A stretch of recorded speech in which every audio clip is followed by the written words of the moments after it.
In the 20th century, there are a few events as world-changing or as tragic as the partition of India. It was the moment two new nations were born, India and Pakistan. But the human cost was just staggering. It's a story of how a dream of freedom became an absolute nightmare for millions of people. Let's just start with the scale, because it's hard to even wrap your head around. 15 million. That's how many people were forced to leave their homes, their land, everything they'd ever known. It was one of the biggest and fastest human migrations in history, all crammed into just a few chaotic months. And then there's this number. Over 1 million people, and honestly, that's probably a low estimate, were killed in the horrific violence that just exploded across the land. We're talking men, women, and children, all caught in this terrible wave of sectarian hatred. So that's the big question, right? How did this happen? How did the celebration of freedom from colonial rule turn, almost overnight, into one of the worst humanitarian disasters of the century? Well, that's exactly what we're going to break down. Okay, so it all comes to a head on August 15th, 1947. At the stroke of midnight, nearly 200 years of British rule in India officially came to an end. But instead of one new independent country, the subcontinent was literally split in two, a Hindu-majority India and a new Muslim-majority nation called Pakistan. But here's the thing. This split didn't just come out of nowhere. To really understand the explosion in 1947, you have to rewind the clock. You have to look at how the seeds of this division were planted, often deliberately, for decades, starting with the British themselves. You see, for pretty much their entire rule, the British used this classic imperial playbook, divide and rule. They saw the existing differences between religious communities and, well, they exploited them. For instance, they set up systems where Hindus could only vote for Hindu candidates and Muslims for Muslim ones. This forced people to think of themselves not as Indians, but as members of a religious group first and foremost. It was a brilliant way to keep a massive population from uniting against them.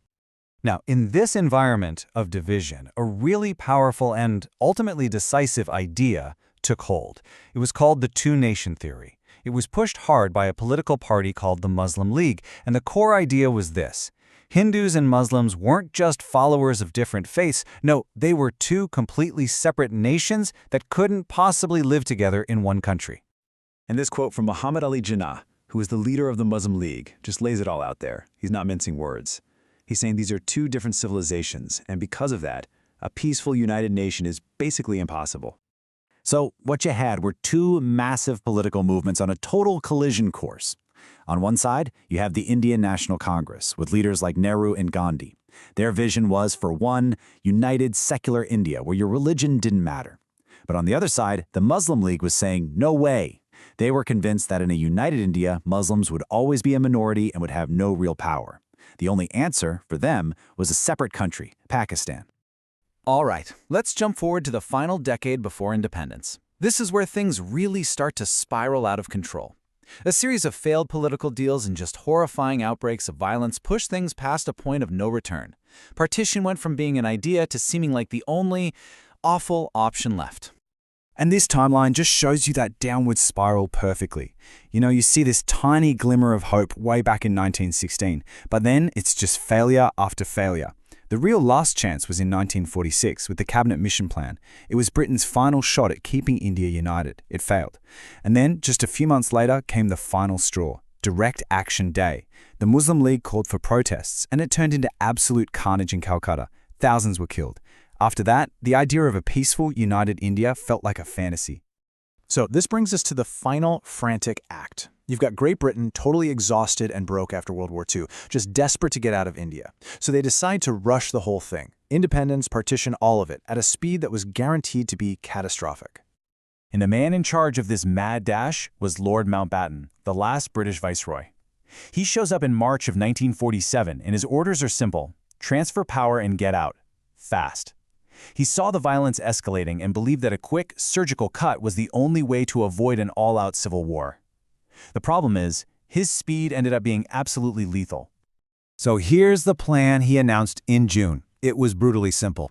1. Split British India into two countries. 2.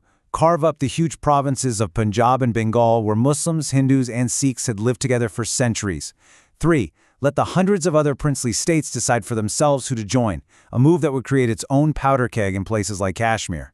And 4. The deadline for all of this? August 15th, just 10 weeks away. It was an insane timeline. Now, get this. The guy they brought in to draw the actual border, the line on the map that would decide the fate of millions, was a British lawyer named Sir Cyril Radcliffe. And the unbelievable part? He had never even been to India before.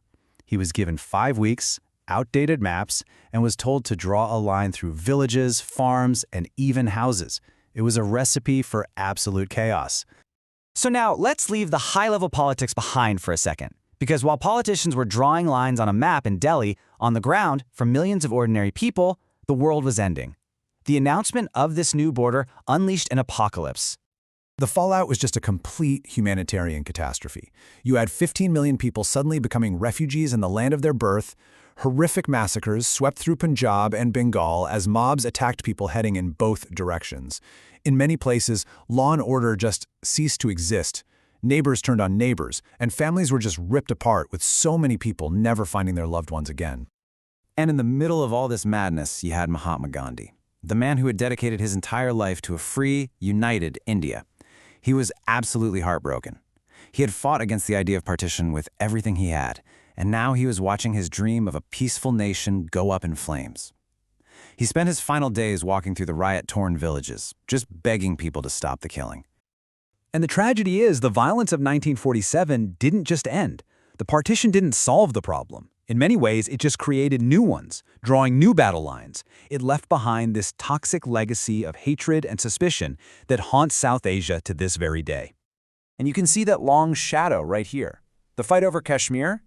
It started almost immediately in 1947 and led to the first of several major wars.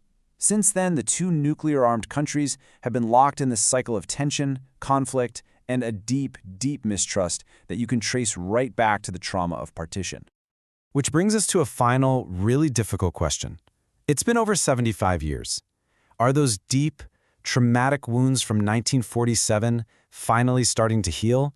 Or have the lines that were drawn in blood all those years ago only gotten deeper with time? That's something worth thinking about.